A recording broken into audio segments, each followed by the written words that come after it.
Le Seigneur soit avec vous. Évangile de Jésus-Christ selon saint Matthieu.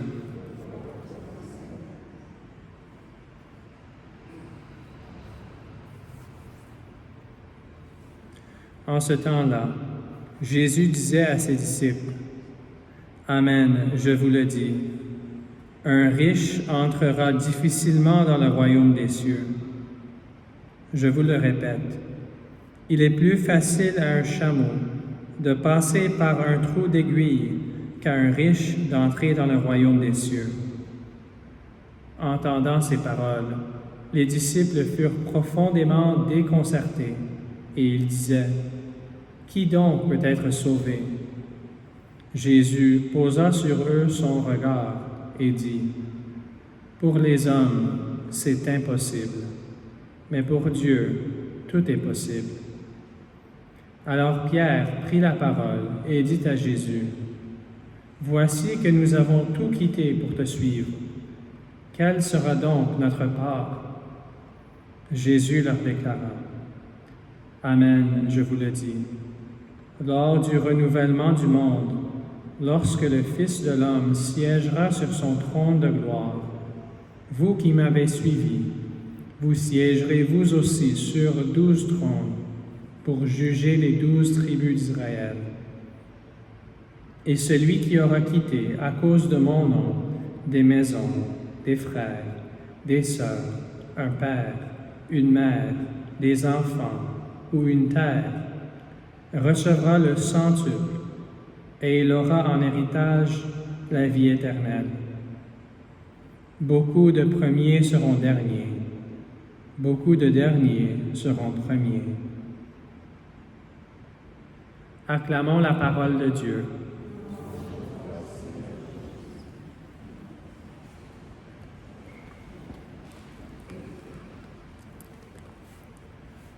Mes frères et sœurs, le Seigneur est vraiment en train de dire quelque chose de bouleversant, d'étonnant dans cet évangile.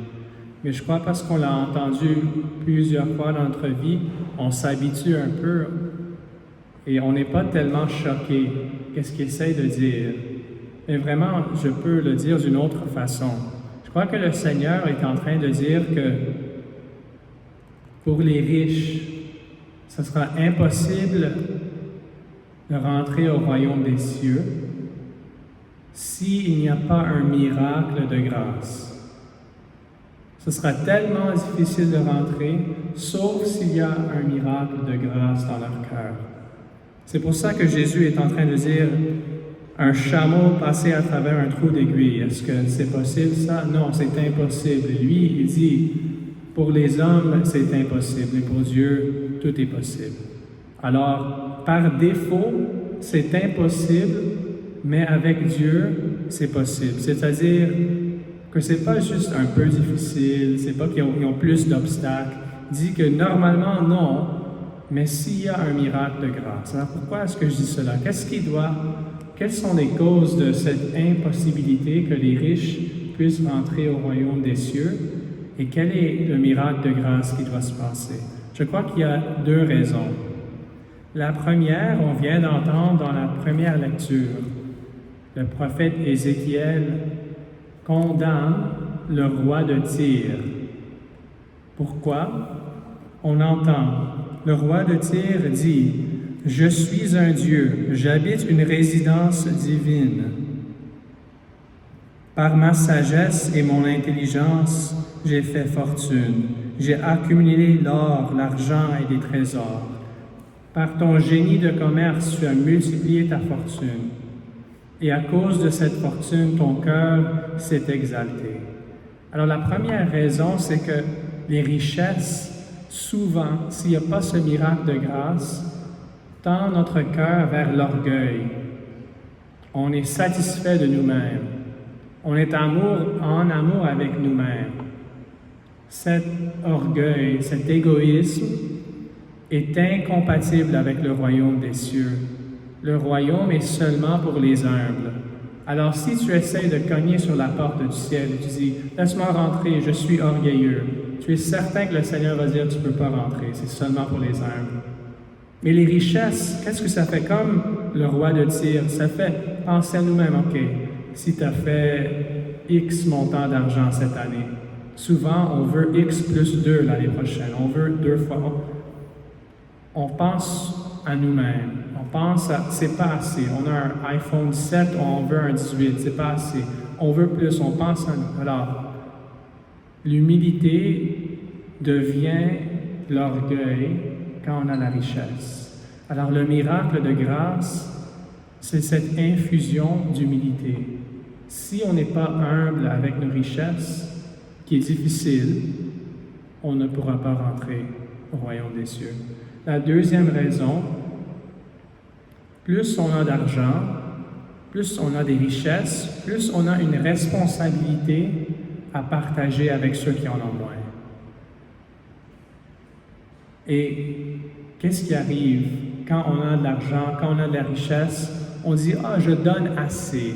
Parce que, par exemple, mon 10% quand j'ai $1 million, c'est plus que mon 10% quand j'ai $1000. On dit « Ah, je donne plus que les autres, alors je ne dois plus donner, vraiment. » Mais on a plus une responsabilité. On est plus béni que les autres de façon matérielle. On doit partager avec ceux qui n'en ont pas. Alors, nos péchés d'omission, quand nous avons plus de richesse, nous rendent de plus en plus coupables. Alors, le miracle de grâce pour les riches aussi, pas seulement l'humilité, ils ont besoin d'une charité exceptionnelle. Vraiment quelque chose qui donne pas du surplus, mais jusqu'à temps que ça coûte. Les pauvres, quand ils donnent leur dîme, ça leur coûte. Quand ils viennent à l'église et ils donnent, ils savent que ça va vers Dieu, ça leur coûte. Les riches, quand ils donnent de leur dîme, ça leur coûte pas vraiment parce qu'ils sont tellement de plus. On a besoin d'une charité exceptionnelle quand on est riche, vraiment pour prendre soin des autres et partager. Alors, pour ces deux raisons-là et ces deux miracles de grâce, je crois que c'est pour cette raison que le Seigneur dit que c'est impossible, sauf pour Dieu. Et moi, je ne parle pas vraiment des autres maintenant, je parle de nous, tout le monde ici. Parce que c'est facile à penser, les riches, c'est ceux qui ont vraiment des millions et des milliards, c'est d'autres personnes. Mais si on pense vraiment, on est tellement riche. Pensez juste au plan temporel. Dans l'histoire de l'humanité, on est parmi les plus riches. Tous ceux qui sont venus avant nous, il y avait un très petit pourcentage qui mangent comme nous mangeons, qui ont de l'air climatisé comme on l'a. On a toutes les choses qu'on veut. Oui, peut-être on n'a pas tous les grands luxes. On ne peut pas acheter des choses de 5-10 millions de dollars. On dit « Oh, moi, je ne suis pas riche. » C'est ces personnes-là qui sont riches. Mais vraiment, dans l'histoire de l'humanité, nous sommes riches. Et dans le monde, nous qui vivons ici au Canada, nous sommes bénis. Il y a beaucoup de personnes dans le monde qui sont beaucoup, beaucoup plus pauvres que nous. Alors, je crois, pour nous, c'est un appel de chercher pas la richesse, pas l'argent, mais de chercher ces deux miracles, l'humilité et la charité. Oui, le Seigneur va prendre soin de nous.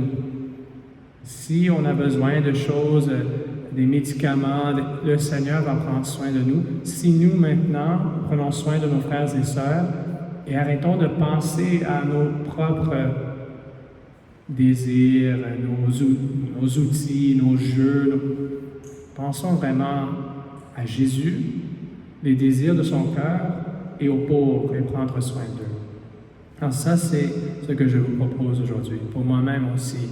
Dans l'Eucharistie aujourd'hui, quand le Seigneur est dans notre cœur, demandons pour ces deux miracles d'humilité et de charité pour nous qui sommes riches. Admettons que nous sommes riches. Si on évite de dire cela, on ne va jamais prendre au sérieux l'appel de Dieu dans cette parole aujourd'hui.